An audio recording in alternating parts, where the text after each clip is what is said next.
united in diversity. We are very heterogeneous in our opinion. If we do not renew our partnerships with the rest of the world, Europe will not be relevant. We can make it if we are together as Europeans.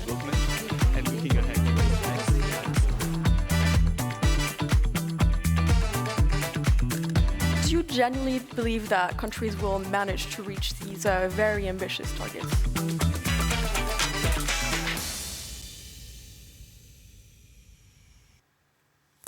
Good morning. My name is Sarah Wheaton, Politico's Chief Policy Correspondent, and you're watching Politico Live, the live extension of our journalism. I'm coming to you from our studio in Brussels, where today we're discussing the patient journey of Europeans affected by rare diseases, from research to diagnosis and access to treatment. This topic holds a special place in my heart. So these days I have a pretty broad portfolio of issues that I write about, but when I first arrived in Brussels just over 7 years ago, I was a health reporter. And my first long article was about the launch of the European reference networks. As I'm sure everyone who's tuning in this morning already knows, these are the networks of hospitals and expert centers for rare diseases that are supposed to, as the mantra goes, make the knowledge travel and not the patient.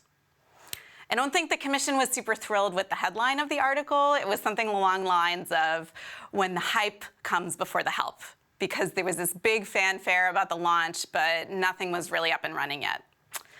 Today, the ERNs are up and running, but are they really fulfilling their ambition? We'll certainly touch on that today. We've also just seen the Parliament adopt the pharma package, and it's a reminder of the challenge of the often frustrating irony of making health policy for Europe.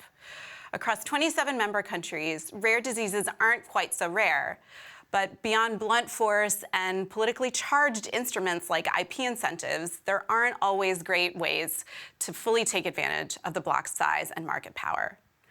So as negotiations around the pharma package continue and as this mandate comes to a close, what are the big issues for rare diseases going forward? We have a great panel, and I'll introduce them in just a bit. But first, a few housekeeping remarks. I'd like to thank our partner Biogen for making this event possible and our fantastic Politico Live team. We want to make this event as interactive as possible. So if you hear something you'd like to share on social media, please use the hashtag #EURareDiseases. You can also ask questions through Slido. Please provide your name if you do. I'll be much more likely to take your questions if I know who you are and who you're representing. You can also share your thoughts and answer the following poll. What should be the main priority of the EU to deal with rare diseases? We'll look at the results at the end of our session. We're now going to hear some introductory remarks from our partner, Stephanie Tanis, Head of Rare Diseases International at Biogen, who's joining us remotely. Good morning. My name is Stephanie Tanis, and I lead Biogen's international team for rare diseases. It's a pleasure to be here today to discuss such an important topic, and an honor to be surrounded by the people who are dedicating their lives to tackling rare diseases. As you know, we're at a crucial moment in rare disease history in Europe. We're making great strides in scientific development and seeing a more connected and united rare disease community, including patients, healthcare professionals, policymakers, and the industry working together to address our shared goals. However, many challenges remain, including ensuring the right regulatory framework to incentivize investment in rare disease research and development. So, what we're aiming to do today, and what Biogen is committed to continuing, is facilitating a dialogue between stakeholders and ensuring Europe's rare disease ecosystem is fit for the future to deliver on patients' needs. At Biogen, our mission is to pioneer innovative science to deliver new medicines for people living with a range of rare and complex diseases, including spinal muscular atrophy, Friedreich's ataxia, and amyotrophic lateral sclerosis. We also continue to invest and maintain our presence in Europe, where we manufacture, package, and label many of our innovative medicines. Europe will remain critical to our ability to transform patients' lives, and we will continue to work with policymakers to ensure a robust ecosystem for future innovation in Europe. This leads me to the theme of today's event and the reason we're all here, to discuss our shared commitment in meeting the needs of patients with rare diseases here in Europe. We all know the statistics associated with this topic.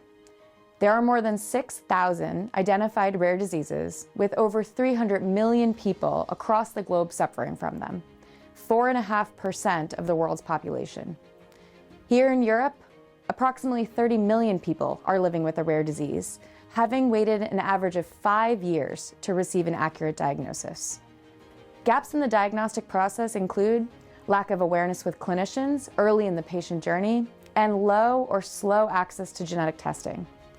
How can we improve diagnostic capabilities for people in Europe so they can move from that challenging diagnosis odyssey into a targeted care pathway as quickly as possible? Despite remarkable advances in the recent decades, an estimated 95% of rare diseases remain without an authorized treatment. While we've seen an upward general trend in rare disease treatment approvals by the EMA, we still see the FDA outpacing Europe both in speed and number. That means patients in Europe have less access and less options to address their rare disease compared to their community across the Atlantic. How can we continue to investigate speed to approval while never sacrificing a framework rooted in benefit-risk-led decision-making? When people are properly diagnosed and a new medicine is approved, only then does the community truly begin to understand the disease. Real-world data captured through registries provides a more comprehensive understanding of unmet need and is used to address the next generation of innovations these patients deserve. Emerging technology with artificial intelligence may unlock even further depth of insight and speed to action. How can Europe lead the way to take these small, heterogeneous, and decentralized data sources and ask, what more can we do to support this community? We share a passion and a goal to meet these challenges, and continuing to develop a rare disease ecosystem in Europe that delivers new, breakthrough treatments to patients is our shared mission. Over the past 45 years, Biogen has worked to transform the lives of patients across many rare diseases. Our work has included spinal muscular atrophy, or SMA. This disease affects approximately 1 in 6,000 live births and is the leading genetic cause of infant mortality.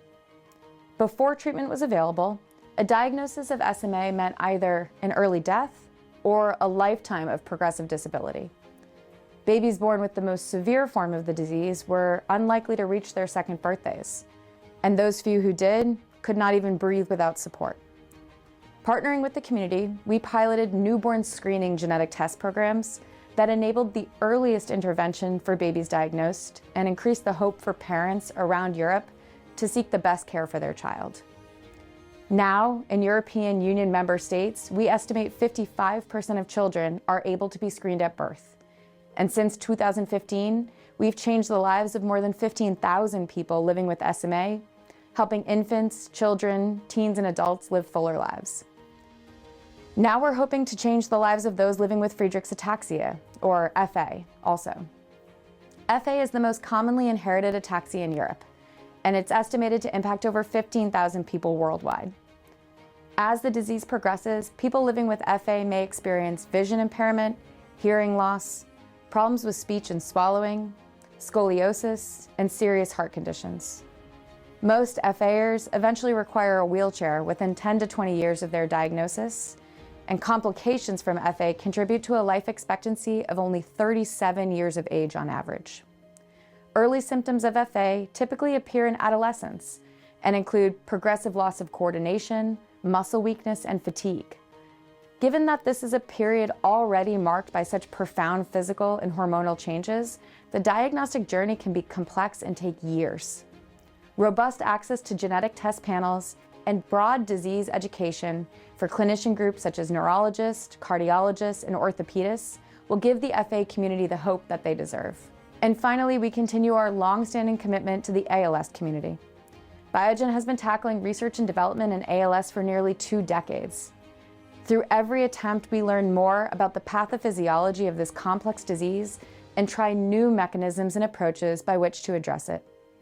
Advancements in biomarkers, both in the inclusion of clinical trials and the acceptance of the treating community, have enabled a depth of understanding. Our shared goal is a rare disease ecosystem in Europe that promotes and incentivizes the development of new treatments, but that also ensures that stakeholders are working together to share expertise and address barriers across borders.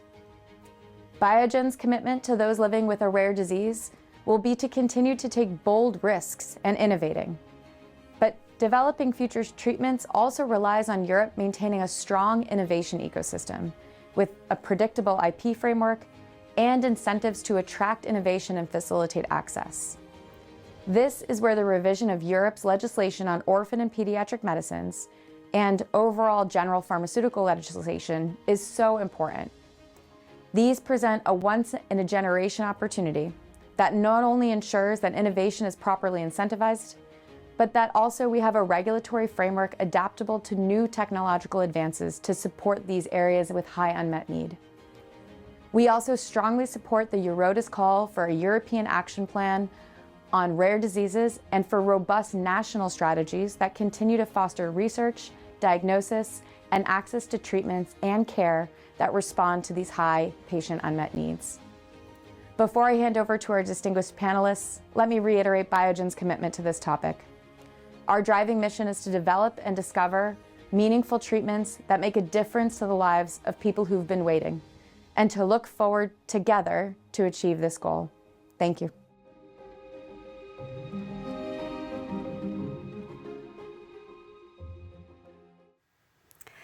Thank you, Stephanie. And now over to our panelists. Let me introduce them quickly. We have Kathleen de Porter. She's a member of the Belgian Parliament and a pharmacist. We also have Stefan Joris. He's the chairman of the board of RadioOrg, the Rare Diseases Belgium Patient Group. Michelangelo Mancuso, professor at the University of Pisa and a healthcare provider within the ERN for neuromuscular dystrophy. And Natalie Mall, Director General of FPA, the Pharma Trade Association. Natalie, I'm going to start with you with something in the news. Of course, we just saw the Parliament plenary adopt the pharma package, but negotiations are ongoing in the Council. With specific regard to rare diseases, what stood out to you in the Parliament's version, and what are you hoping for any adjustments in the Council? Thanks, Sarah. It was really powerful to listen to Stephanie, because you can hear that we're dealing with some of the most important decisions ever right now. Rare disease patients are the most vulnerable under any aspect, and I was really proud to be part of the first orphan drug legislation in 2000. I was already working, so maybe it's not once in a generation. And it really is proof to me that policy can make a difference when you get it right. I mean, that regulation led to more than 2,500 orphan designations and over 200 authorized new treatments for about 90 rare diseases. There are many more than that, but just to prove that when you get legislation right, you can really make a huge difference. And you were referring to the text approved by the Parliament yesterday. It's an improvement on what the Commission put forward. But in terms of that predictability that Stephanie was talking about, it still falls short. There's still a reduction on the incentives, and there's a modulation based on a concept of high unmet medical need, which I find even ethically difficult to evaluate when you're talking about any disease, but especially rare diseases. How do you classify which one is a higher unmet patient need than another? We did a quick impact assessment on the Commission proposal, which is slightly different from what the Parliament put forward, and we saw that if that went through as it was, and as you said, the Council is now basing itself on the Commission proposal, we'd probably lose about 45 products between now and 2035. That would affect about 1.5 million patients, and we'd lose 4.5 billion investment in Europe because of that lack of attractiveness and predictability and that ecosystem shifting that Stephanie was looking at. So it's really important that as the Council looks at the text, they decide what is best in terms of improving the ecosystem, if that is the objective, to attract more research, because there's no area more than rare diseases where that incentive is necessary, considering the complexity of doing research in rare diseases, the small pool of patients, the difficulty in diagnosing biomarkers, everything that we're going to talk about, I think, a bit later this morning. So I think that due consideration needs to be taken on why you would reduce incentives if you're trying to get more research and more products, and why you would introduce a modulation based on high unmet medical need trying to classify the needs of patients, we have big questions marks on that. All right, thank you. And Kathleen, you know, you're in touch with the Belgian presidency. What's your reaction to what we just saw in the Parliament, and what's your sense of where the presidency would kind of like to take this rare disease aspect of the discussion? Well, actually, I'm very worried because Natalie was talking about the high unmet medical needs. And I'm sorry, I have a cold as well. And as I heard our Minister van den Broeke, he has been doing an investigation on unmet medical needs and unmet social needs at Cienzano, our scientific committee. And he has presented it to the European Council. And as I heard, there were only 30 appliances, so 30 responses.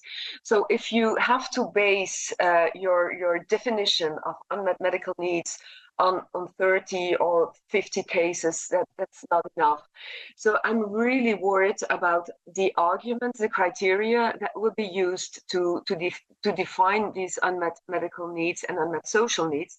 And this will have a huge impact on our patients. Because if you just fall out the scoop, then you won't have any medication anymore. So this is one of my top priorities if we're talking about a plan.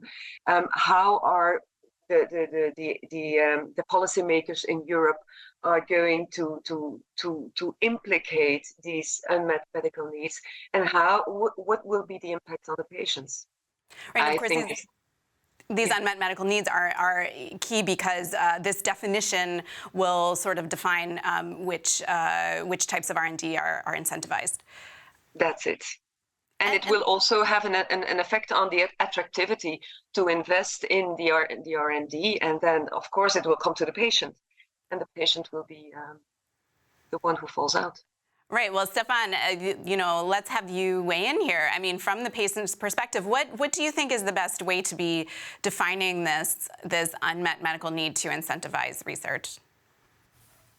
Well, let's set the scene, and a lot have been mentioned by Nathalie, Stephanie, and Kathleen already. We're talking about 36 million people suffering from one of those more than 6,000 rare diseases.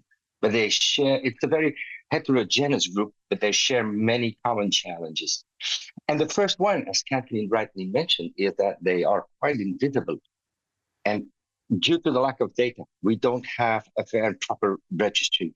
And the fact that this NEED program in the survey on defining unmet needs, for which they wanted to survey among patients, but as long as this group remains invisible, it's very hard to touch on them. And if you really want to develop long-term policies on a group that you cannot reach because they're invisible due to lack of data, that's going to be a challenge. It's obviously not the only challenge. As Stephanie rightly mentions, there's the 5-year on average waiting time for diagnosis. There's a lack on screening program. There's a lack on access for patients to reference centers, to medication. Standards of care are not the same in all member states across the European Union. So it's a large puzzle, and there's a lot of pieces that should be led. And I think the incentives in Europe have done a lot of taken a lot of initiatives in the past years, thinking about the European health data space and the ERN, the setup of all that. But there still remains a lot to be done, since only 6% of those diseases have a more or less effective treatment, which is not a cure. So if we want to ensure not only faster access to patients to medications, whether that be through regulatory changes in procurement or joint HTA, joint procurement programs, but also clinical trials, there's also the fact that in Europe there's a growing awareness that we should engage. Patients with rare diseases are regarded more and more as experts, and they should be engaged as early as possible in the process of research and development. And we've seen some examples in the past years, and they often lead to much better medication, much better care if they start listening to what is really a priority for patients. What does that patient engagement look like? Is there a good case study?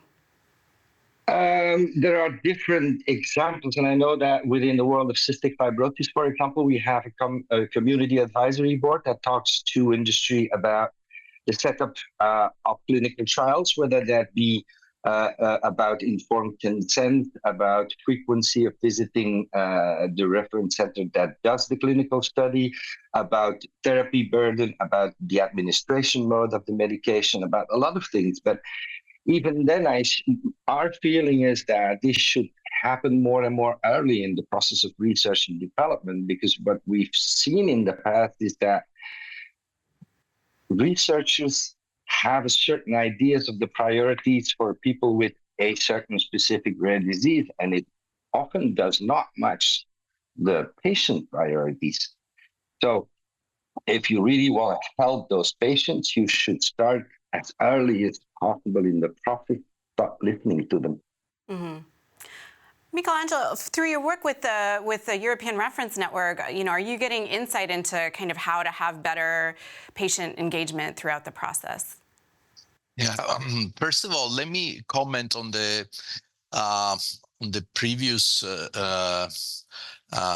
definition of that only 6% of rare diseases can be treated, which means, just to be clear, that in only 6% of these 7,000 rare disease, we have specific treatment that change the natural history of the disease. But we should always keep in mind that for these 7,000 rare disease, in 100% of cases, we do have some symptomatic treatment. So it's not that the other, the ones that do not have a specific primary treatment that can change the natural history, in the other 93% of patients, we do nothing. We have symptomatic treatment, and actually we can do primary prevention in most of the cases, by that's one of the reasons why we must have a very precise diagnosis at the very early stage, because we can monitor the different organs and do primary prevention, for instance, of lethal arrhythmia of the heart. If we know that this patient has a specific rare disease, even though we cannot have a primary treatment for the gene defect, we can do for pacemaker implantation, we can do a lot of things to prevent, sudden death, for instance. So, we do a lot of things also for the 93% of diseases where we do not have a primary treatment. Going back to the European reference networks, yes, they were launched in 2017, and today we have 24 ERNs involving all the European countries, and we have more than 300 hospitals with more than 900 healthcare units covering mainly all the rare disease groups. And within the ERNs, we have a very strong engagement of patients and patient advocacy groups. This is, I think, one of the value of this virtual network, because we can discover a lot of things and get a lot of information, even from very ultra rare diseases. Just to give an example, we are now working within the ERN NMD, the neuromuscular disease network. We are developing a questionnaire for the patients, where we are asking them the most bothersome symptoms they have in their disease. And this is an important step just to develop future natural history and clinical trials. And within 2 months, we have received more than 1,100 answers from patients from all over Europe. And this is a good way, for instance, to have big numbers. We were talking before that with 20, 50 answers, you cannot really build much. But through the ERNs and the engagement of patients in the ERNs, we really get big numbers, big amount of data that can be useful for all the stakeholders. Mm-hmm. And what would be your big ask from Brussels to improve the ERNs or bring them to the next level? Yeah, definitely. We, in order to really have a successful ERN's journey, we really have to have much more money, because so far, even though they are, Brussels is putting a lot of energy and money in this project, we still do not have enough funding at local level, because at the end, all these 300 hospitals, these 900 healthcare units do not really receive money to develop specific programs. On our shoulders, we have to keep doing our local activities, plus teaching if you are a professor, and then you also have to work in the year end. And so it's becoming a little bit complicated to deal with all these different tasks. So we definitely need more money. Mm. Yeah, Kathleen, we always say that healthcare is a national competence. So, is this the job of the EU institutions to be providing more money, or should the member states be stepping up more?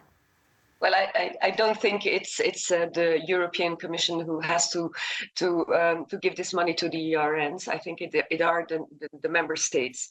But I don't really agree with Michelangelo also when he says about the thing that we're doing a lot for those 93% of the patients. Of course, everyone, healthcare workers, pharmaceutical industry, everyone is doing the best they can, but we have to be more ambitious. Brussels has to be more ambitious, but also the national governments have to be more ambitious. And we need, it has been mentioned, we need a EU plan for rare diseases, but everyone also needs his national plan for rare diseases. So we have to invest in diagnostics and in the R&D for early diagnostics. We have also to invest in the incentives for R&D for therapeutics. But also national governments, of course, they have to be aware that it is very important to have this climate, this ecosystem that is good for academics and for industry to invest and really be ambitious about rare diseases, because we're talking about a lot of patients and a lot of money also. I really find it very worrying that I hear right now that US patients have more access or earlier access to innovative medication than European patients. We shouldn't agree with that. So the ambition has to be in Brussels, but also on the local level. Well, Natalie, I mean, why is the industry not providing the same access? I mean, is this the responsibility of the industry to provide equal access, or do you need to be prodded into it by government? Can I come back to the money on ERN, Sarah, because sure. We have a role to play in that as well. And at the moment, we're not really allowed to play that role. So there isn't a framework for public-private working together between industry and ERNs, and we're testing some of those, because as part of the Rare Disease Moonshot, which is an initiative where 8 partners from across Europe are working together on the research bottlenecks, if you like, of rare diseases and diagnostics, etc. In that moonshot, there is a number of pilot projects where ERNs are working together in collaborations with industries. I think there are about 4 pilots and 3 already launched. And there you can see the value of bringing together the knowledge, but also the funding of industry to promote and support ERNs. I think there's a call from EFIA, but also in the context of the moonshot, that ERNs and industry collaboration framework could be one of the pillars of that EU action plan for rare diseases. I did want to put that there, but it's important. We keep forgetting it, and it keeps on being postponed and postponed and postponed, but every little bit of the puzzle of the rare disease environment needs to be fixed in order to have products and to have access. I wanted to mention that because ERNs are the home for every rare disease, right? That's the way where you can support the patients. So that was just one thing I wanted to say. In terms of access, we've also teamed up with Eurodis.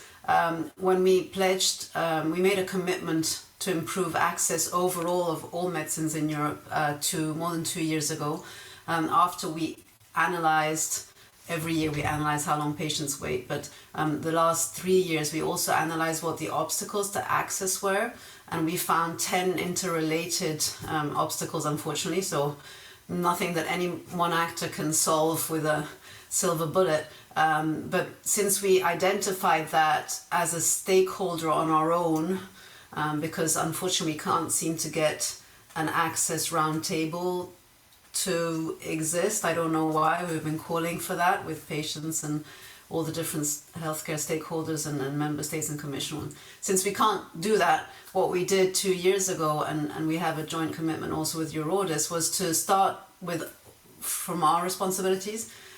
So committing to file for pricing and reimbursement in all member states at the latest after 2 years of approval of marketing authorization, and then to bring greater visibility to why the products aren't reaching patients, to make sure that that commitment is then tracked in a portal so that you can see which product is where in which country at what moment.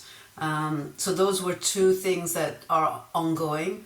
And then, of course, which works quite specifically also for orphan drugs, these novel payment and pricing models that then connect the healthcare system in a country with what it can do and the medicine or the treatment that is coming, and maybe it's a payment over time or it's a payment depending on the outcome. So that's also something that we do.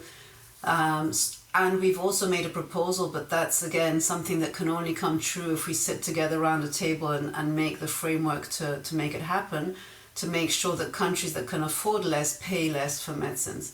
So, you know, as an industry, we're trying everything we can at European level. It's not as simple. The US is one country with one system, one language. So it's often compared with the EU, but the EU is a collection of 27 countries. It's quite different. But nevertheless, the industry, we can't just stand there and look at our patient weight indicator year after year and see the numbers and not do anything. If we can have this round table, maybe it can be part of that action plan for rare diseases to have a real constructive discussion around access, agree on what the obstacles are, and every actor takes its responsibilities and does something about it. That would be our biggest ambition.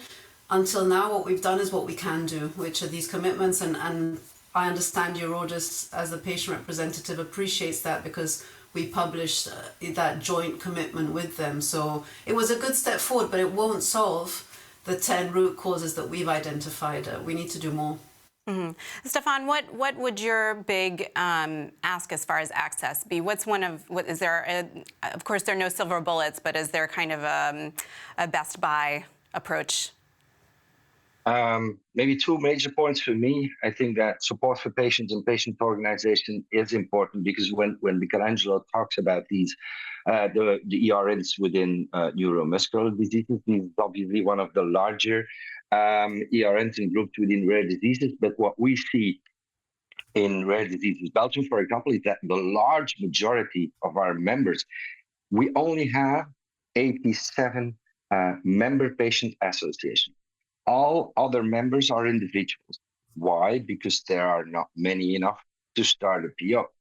And patient organizations are very often based on a group of volunteers.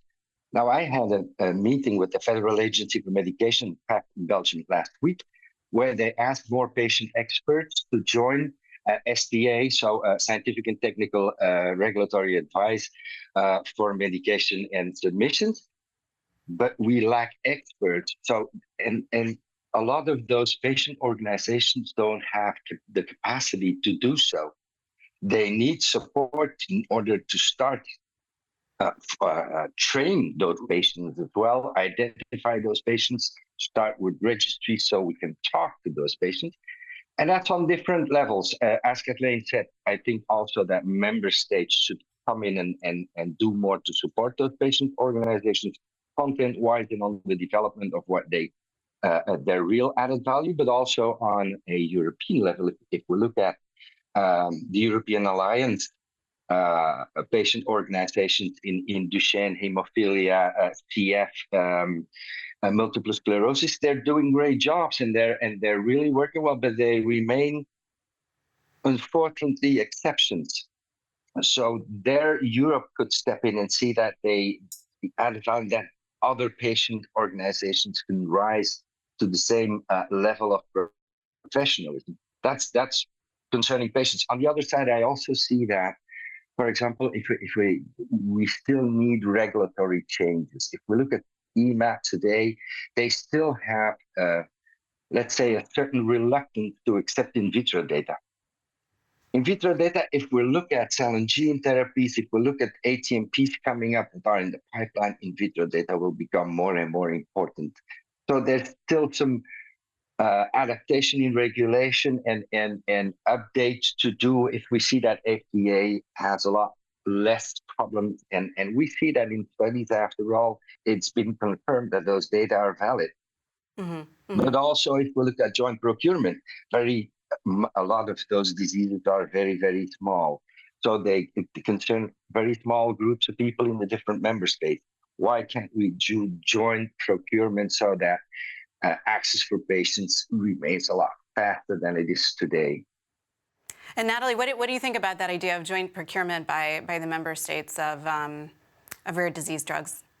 I think what we've always said as an industry is if countries with a similar need get together and define and manage to find a framework for access for medicines that allows the medicine to reach patients faster, industry will always support faster access. It's important that these are not joint procurements for the whole of Europe, because in some cases, some countries don't have, the rare disease or the patients, but that they make sense in terms of the socioeconomic and also the patient needs in those countries. But that sort of cross-country collaboration is something that industry has always supported if it does indeed speed up access to a specific therapy. And we also, Stefan had previously mentioned, use of data, and I'm going to ask one audience question that sort of gets like that. It's from Mark Dooms, and he asked, to what extent can real world evidence data be used to get reimbursement, considering GDPR and good clinical practice guidelines? So we don't have a payer on this panel, but Michelangelo, are you able to kind of tackle that one and kind of consider the use of real-world evidence being made available for various decisions, whether it's HTA or other types of approval questions?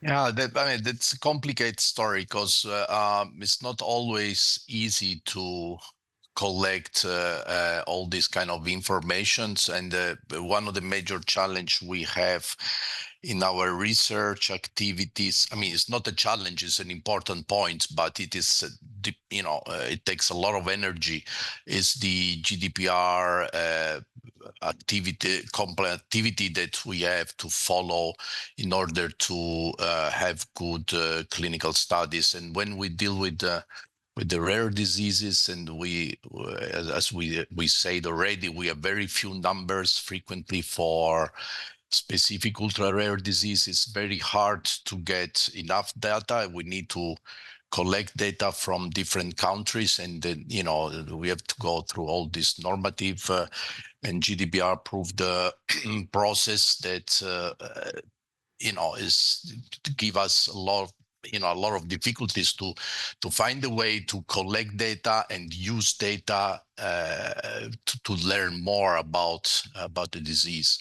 I'm not an expert on the registries on this kind of info. How can we get data from these forms? But for instance, what is very popular now is try to organize these fair registries, which means that from the very beginning, every registry should have the opportunity of provide the way to extract pseudo-anonymized and aggregate data that can be shared with other registries and other countries, and even better with other continents, in order to provide enough information, especially on ultra-rare diseases, where we need to have 50, 100, 200 patients to have some kind of knowledge on the natural history, on the genotype-phenotype correlation. And so in order to do that, all the new registries are trying to have this fair platform that allowed sharing data without going against the privacy laws and all these kind of things. Mm-hmm. Mm-hmm. And yeah, you're making me think of something that came up, especially during our conversations ahead of this discussion. And what came up now, concern that the U.S. or maybe China are outpacing Europe on research. And we're talking about ways to better kind of integrate European research, but should we be talking about ways to integrate global research, getting European patients, even if a drug is kind of first available in the U.S. and being, the clinical trial is based in the U.S., should we be focusing on ways to get European patients involved in those trials, even if they're based in the U.S., even if they're based in China? Stefan, you want to tackle that one first? Yes, well, thank you. Yes and no. I would say theoretically that sounds like a good idea, since we're talking a very small group of people, and to have a cohort that is meaningful and relevant for any study, whether that be clinical or not, is always very difficult within the field of rare diseases. That being said, we do know that there's a difference in, for example, the regulation on privacy data. GDPR does not exist in the US. It does certainly not exist in China. And the regulation on what is allowed, what is not, the setting, the scene, collecting of data, what to do with that is very, very different. So in order to be able to develop those joint programs, clinical studies, research and development, there's still a way to go. And let's face it, as patients within the European community, we are sensitive about our privacy and the protection of those data. So theoretically, it seems like a very good idea, and it should be. But there are quite some hurdles to overcome. Mm-hmm. Mm-hmm. Natalie, what's your sense of the interplay of GDPR and real-world data collection? I think with the EHDS, we have a great opportunity, Sarah, right now. We know that health data is a major catalyst for driving discovery of innovative therapies, and especially in areas where, therapeutic options are non-existent or unsatisfactory, and that's rare diseases, right? So I think the functioning of a proper EHDS system where you have GDPR is clearly, so the patients are protected, but they don't pull out their data at the last moment. I think that confidence, and we talked about it a lot around the HDS when it was being discussed in the various instances, that the trust of patients or the population is so crucial to understanding that your data is protected, and at the same time your data is so valuable to enable a boost in research, especially now with AI. The capacity to extrapolate from data that you've received and put together, the clinical trial data and everything else, and you can make leaps that we weren't able to make before. But of course, if that can only really work if it has the support of the public and the patients and the confidence, and that's a job that we all need to do together, I think, as a community. Again, not one single actor, but everybody must step in and explain and reassure and follow the rules. Mm-hmm. Kathleen, I want to pull you in. As a pharmacist, you are really interacting with patients on a day-to-day basis. I believe there's also a physician in your household. What's your sense of what it would take to gain patient trust, to have them be open to contributing their data to clinical studies and real-world evidence? Well, actually, I think at the moment, patients are more willing to share their data than the policymakers. If I'm talking to my patients, then if they really are committed, then they will share their data, but they have to be sure of the frame. This is what was saying Natalie. So it is a work that we have to do all together, physicians, healthcare workers, and the policymakers. And if we have this frame, I'm sure that to be able to help other patients in the same situation as they are, that people will be willing to share their data. But if we were talking about global clinical trials, then we just have to talk to each other. And as a European Commission, then we also have to make to make this frame and to be sure that our patients are feeling safe. But what I would like to point in the discussion is that when you have the results of the clinical trial, it is important that EMA, that the European agencies can interpret the results. And then if you have your global result, you can implicate whatever you want as a policymaker, but it would help our patients to get some therapy. I'm sure of that. And as a matter of fact, I think we've already done it when we're talking about the COVID vaccines. We had clinical trials all over the world. I've seen the scientific reports, and we connected them. And this is why we got those vaccines so early at the market, and why we could help our patients. So we could get together and think how we can interact on that. Surely, when we're talking about ultra-orphan diseases, because there are so few patients. And I'm going to go to an audience question. It touches on something that that we talked about at the beginning. I'm going to circle back, and I'm going to encourage people. We have about 15 minutes left of the panel, so definitely get your questions in now. Don't wait until the last few minutes because we'll run out of time. And also encourage people to include their names. So this anonymous question asks, is there a clear definition of unmet medical needs and high unmet medical needs for Europe? Of course, this is sort of subject of the negotiations right now over the pharma package, but Natalie, you talked about sort of the ethics of these definitions. How do you think they should be defined? Well, I think what's really an improvement in the Parliament text overall, and not just in the rare disease part, is asking for an involvement of patient groups.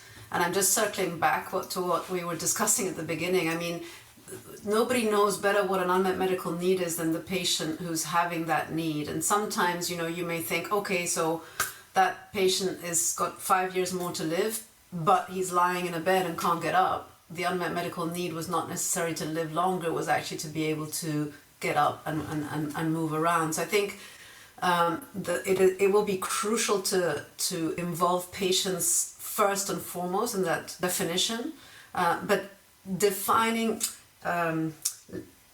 making incentives dependent on an unmet medical need is again creating a level of unpredictability. So, for example, the European Medicines Agency has a definition of unmet medical need that helps you to define when you use a fast track approval, and that makes sense, right? But when do you need to go faster in approval? When do you need to follow a certain series of a certain pathway?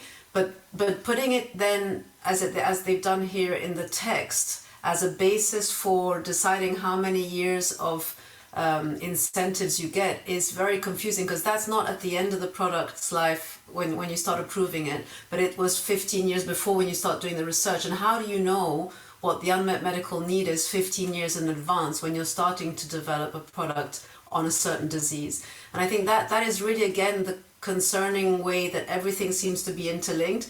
The objective is good, but 20 years ago we didn't know we'd have COVID and that it would be an unmet medical need. So I think we're trying to do too many things in one, and we need to remember that what we're looking at is an ecosystem that needs predictability, that certainly needs incentives, that certainly needs an area of making sure that we address everything, but we need to do it in the right and coherent way and not completely different from the rest of the world, because this is a global industry, it's a global research environment, and things are happening elsewhere. We can't be completely out of sync with the rest of the world because the number of patients is so small, especially in rare diseases, that this is something where global collaboration is so important. And if we're so different in Europe, it's going to be difficult to include us and be front runners as we have been since the regulation in 2000. And Kathleen, Belgium kind of is working on developing its own sort of list of priorities. Can you tell us a little bit more about that? Well, actually, it's the government who's working on it. So I'm not. We don't participate in the government. We're not really on top of it. But as I mentioned, Minister van den Broeke has pointed out a research, but that didn't work very well. So he's now, I think he's doing it again. He has presented his results to the European Council with the unmet, but also the unmet social needs, unmet medical needs, and unmet social needs. And starting from that, he wants to make a list with his European colleagues that would be that would have priority. But I don't know more about that. Mm-hmm. Do you think it's a good idea, and would you support it, or would you like to see a different direction? Well, I'm very concerned because I think, as Natalie says, that it is very difficult to predict the future. Of course, you have some guidelines to follow, and we know that when you start research, in which way you are going to evaluate. But the most important concern that I heard from everyone in the sector is that they need this predictable frame. If you don't know where you're heading to, then you won't start the research. And this is why Belgian and also European patients won't have the access comparing to the American or the Chinese patients. So if government really wants to do what they're pleading for, to get more access, then they should work a bit deeper. For example, one of the concerns that we have is that we're now talking about one molecule and one indication.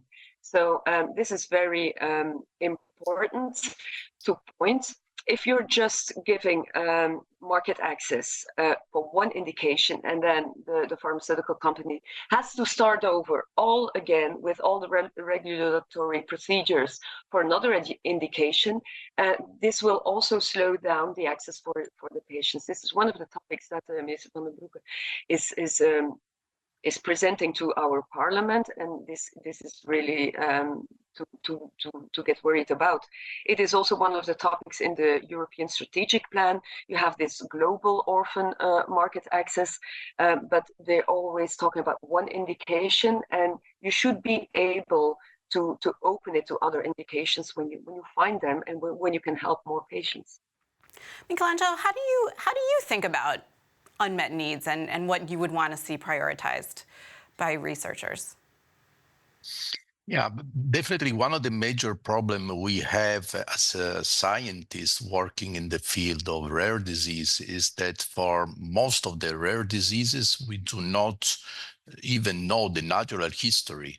So the problem is that for some disease where the numbers are quite big, at least enough, we have learned the natural history, so we do know from the very beginning what to expect in the next months or years in our patients. So as I said at the beginning, I can plan primary prevention or organ failure sometime, and because I know the natural history. But in most of the cases, we still do not have a clear idea of the natural history. So this is one of the major problems we have.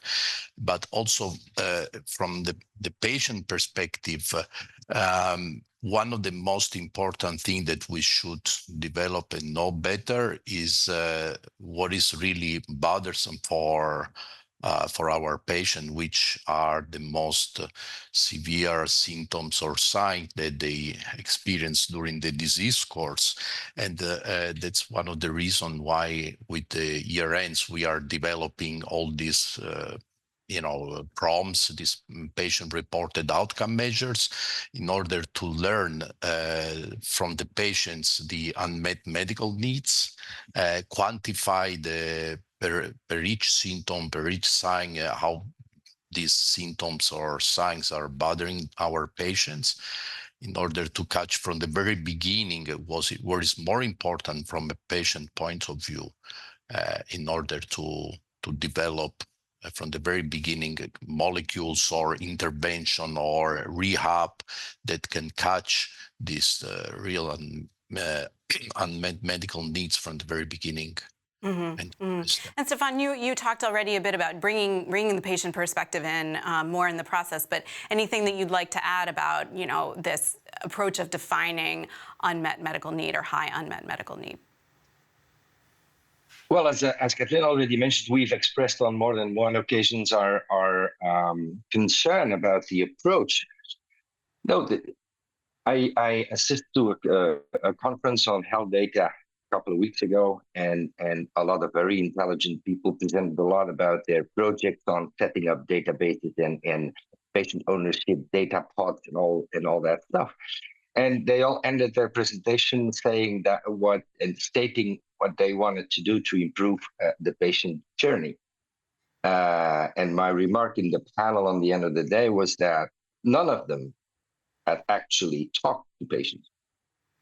They didn't implement the patient consultation within the setup of the program, and that is symptomatic. If we look in for example, on Belgian level, 7 years ago, a registry for rare diseases was set up in Belgium. That estimate in Belgium is that we count overall somewhere between 600,000 and 700,000 people suffering from a rare disease. 7 years later, I think we're about 1,300 and a bit patients registered in that database, so 1.2%.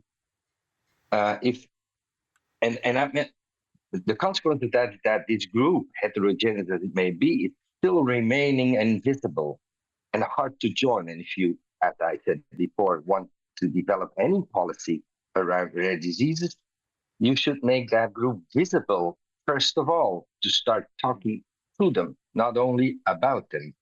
Mm-hmm. And so one of the major hurdles today, and I guess Belgium is not the only one having that topic that challenge to address, is that we have to make them visible in order to start talking to them and working with them rather than talking about them.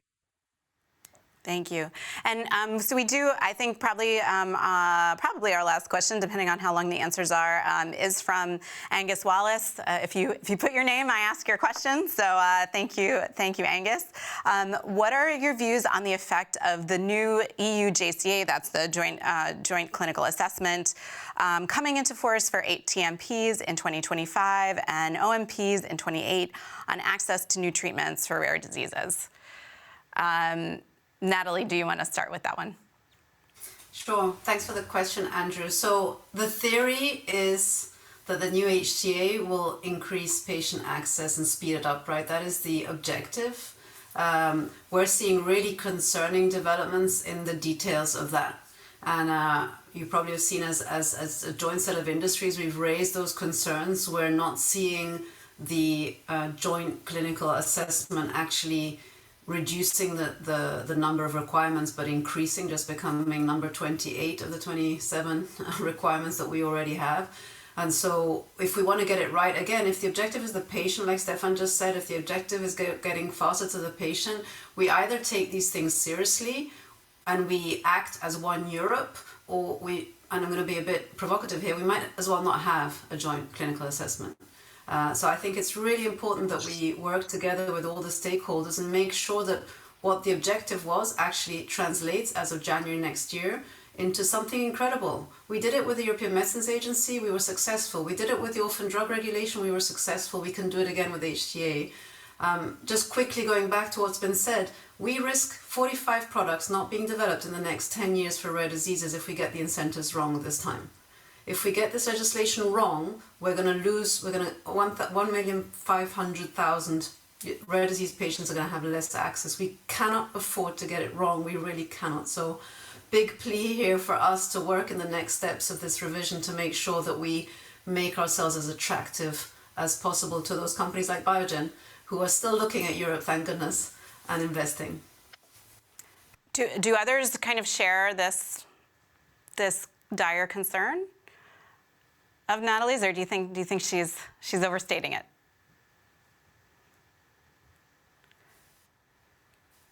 So I, as member of opposition, but also as a healthcare worker, I really have to agree with her. We have to be concerned about the fact that we're deciding for the life of patients, for the life of a lot of patients who are perhaps small groups, but In the end, there are a lot of them. And if we're talking about, for example, joint procurement in Europe, we have to be aware of the differences that we have in Europe. We have the Benelux project that worked for 3 or 4 molecules, not more. So if we want to have a framework that is transparent, that is coherent, then we should take the time to work on it and be able to find a way of working that focuses on the subsidiarity of each member state, but also on the solidarity that we have in Europe. So the framework in Europe, but the implication in the member state, I think it can work, but there will be a lot of work to be done to get there.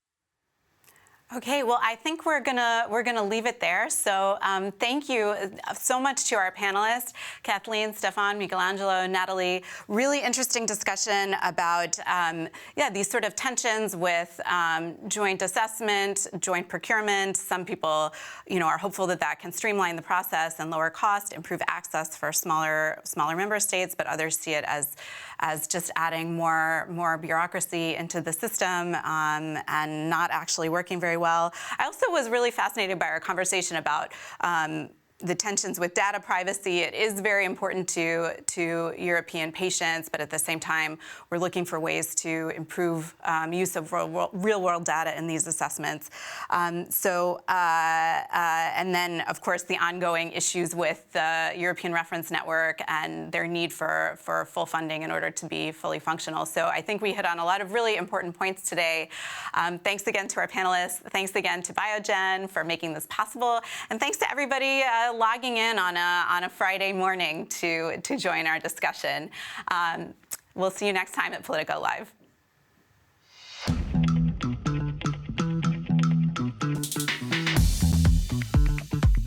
We are united in diversity. We are very heterogeneous in our opinion. If we do not renew our partnerships with the rest of the world, Europe will not be relevant. We can make it if we are together as Europeans.